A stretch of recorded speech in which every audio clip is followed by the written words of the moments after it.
Israel फिलिस्तीन जंग के बीच अवैध इजराइल को तगड़ा झटका लगा है। अब आप सोच रहे होंगे कि आखिरकार अवैध इजराइल क्यों कहा जा रहा है। अवैध इजराइल इसलिए कहा जा रहा है क्योंकि अब दुनिया की सबसे बड़ी अदालत ने इजराइल को अवैध इजराइल जो है घोषित कर दिया है, जिसने साफ तौर पर यह कहा कि इजराइल ने फिलिस्तीन के ऊपर अवैध कब्जा किया है। इजराइल कोई देश नहीं बल्कि वो एक अवैध देश है जिसके फैसले ने पूरी दुनिया में हड़कंप मचा दिया है। जहां इजराइल की अपनी पहचान जो है वो खत्म कर दी इंटरनेशनल कोर्ट ने, जहां दुनिया की सबसे बड़ी अदालत में ये फैसला सुनाया गया है। क्योंकि जंग के बीच में जिस तरीके से लगातार नरसंहार कर रहा है इजराइल, उसको पूरी दुनिया देख रही थी और आज यही फैसला जो है खासतौर पर इजराइल के खिलाफ सुनाया गया है। जहां साफ तौर पर आप स्क्रीन पर देख सकते हैं कि इजराइल को अवैध करार दे दिया है इंटरनेशनल कोर्ट ने। और इंटरनेशनल कोर्ट में क्या कुछ हुआ है, जहां विश्व की सर्वोच्च अदालत ने शुक्रवार को 12 में से 3 जजों के पक्ष में निष्कर्ष निकाला गया, जहां इजराइल जबरन फिलिस्तीनियों को उनकी भूमि से हटा रहा है, जल स्रोतों को हटा रहा है, कब्जे वाले क्षेत्र के बड़े हिस्से पर बलपूर्वक कब्जा कर रहा है और फिलिस्तीनियों के अधिकार का उल्लंघन कर रहा है, जो कि इंटरनेशनल कोर्ट ने साफ तौर पर यह माना है।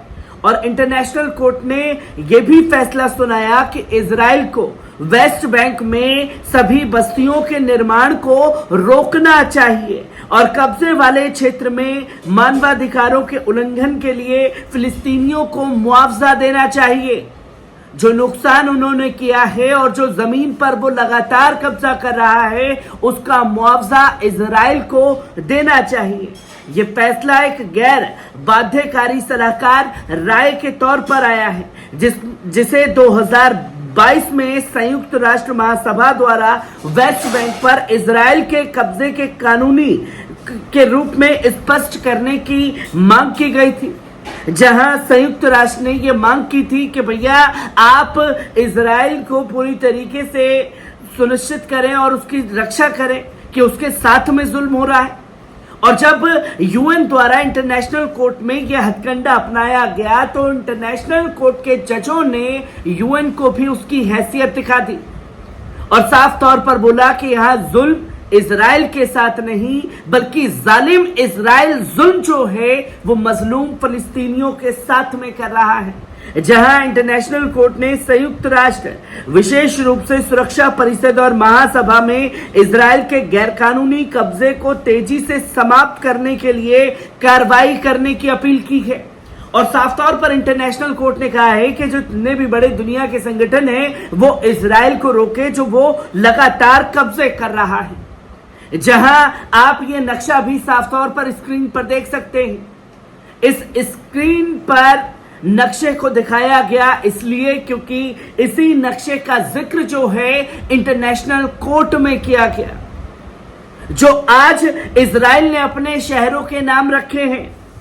और जब इसने फिलिस्तीन के ऊपर कब्जा किया था, कैसे एक एक शहर को कब्जा करता गया और उस टाइम पर उसके नाम क्या थे, ये दुनिया के सामने जो है इंटरनेशनल कोर्ट ने रखा। जहां साफ तौर पर उसने बताया कि जिसे इजराइल जेरूसलम कहता है वो जेरूसलम नहीं बल्कि अल कुदूस है। जिसे दुनिया तेल अवीव कहती है वो तेल अवीव नहीं बल्कि फिलिस्तीन का याफा शहर है। जिसे दुनिया क्रियात शुमोना कहती है वो फिलिस्तीन का अल खालिसा शहर है। जिसे दुनिया नेतान्या कहती है वो बल्कि फिलिस्तीन का खालिद शहर है। जिसे दुनिया अश्कलॉन शहर के नाम से जानती है वो बल्कि अस्कलान है, फिलिस्तीन का अस्कलान।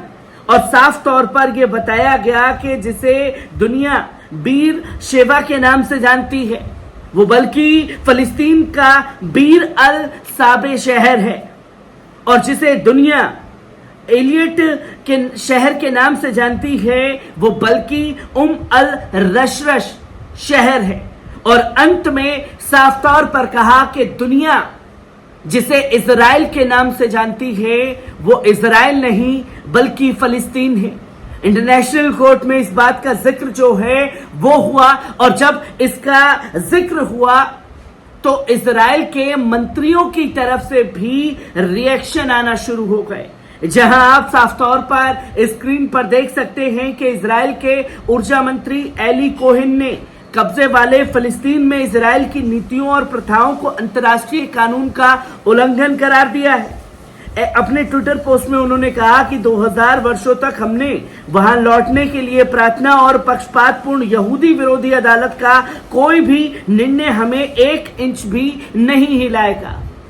जहां इंटरनेशनल कोर्ट की हैसियत दिखाते हुए नेतन्याहू का ये मंत्री कह रहा है कि हमने 2000 साल तक तपस्या की है, तब जाकर के हम अपनी वेपन वॉल के सामने जाकर के प्रार्थना कर पा रहे हैं, और हमें 1 इंच भी जो है कोई नहीं हटा सकता।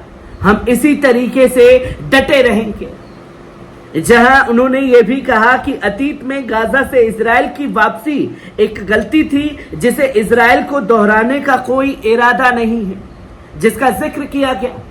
और जब इसका जिक्र खास तौर पर किया गया है तो इंटरनेशनल कोर्ट के फैसले का हमास ने भी प्रतिक्रिया दी है, जहां हमास ने संयुक्त राष्ट्र महासभा में अंतर्राष्ट्रीय न्यायालय द्वारा प्रस्तुत सलाहकार राय का स्वागत किया है, जिसे समूह ने जायोनी कब्जे की अवैधता की पुष्टि की है। उन्होंने एक बयान में साफ तौर पर कहा, हमास ने घोषणा करते हुए कि अंतर्राष्ट्रीय प्रणाली कब्जे को समाप्त करने के लिए तत्काल कार्रवाई की आवश्यकता से पहले रखता है। इसने संयुक्त राष्ट्र महासभा और सुरक्षा परिषद से कब्जे को समाप्त करने के लिए आवश्यक उपाय करने की अपील की है, जिसने आंदोलन में अंतर्राष्ट्रीय समुदाय से खुद को इन प्रस्तावों के तहत लैस कर दिया है। अमेरिका इच्छा को खत्म करने और फांसीवादी कब्जे को उन्हें लागू करने और उनका तुरंत पालन करने के लिए मजबूर कर दिया है। उन्होंने साफ तौर पर कहा कि काम करने की अपील की है। इंटरनेशनल कोर्ट ने फैसला सुनाया कि अल कुदूस और वेस्ट बैंक पर इजराइल के कब्जे से एक समझौता नीति बनी है, जो अंतर्राष्ट्रीय कानून का खुले तौर पर उल्लंघन करती है। और इसी को लेकर के इंटरनेशनल कोर्ट द्वारा बड़ा फैसला सुनाया गया है, जहां पूरे के पूरे इजराइल को अवैध घोषित किया गया, और साथ ही साथ जिसे दुनिया इजरायली शहरों का नाम देती है, वो असल में फिलिस्तीन के कौन से शहर थे। इंटरनेशनल कोर्ट में इस बात का भी जिक्र जोरों पर रहा।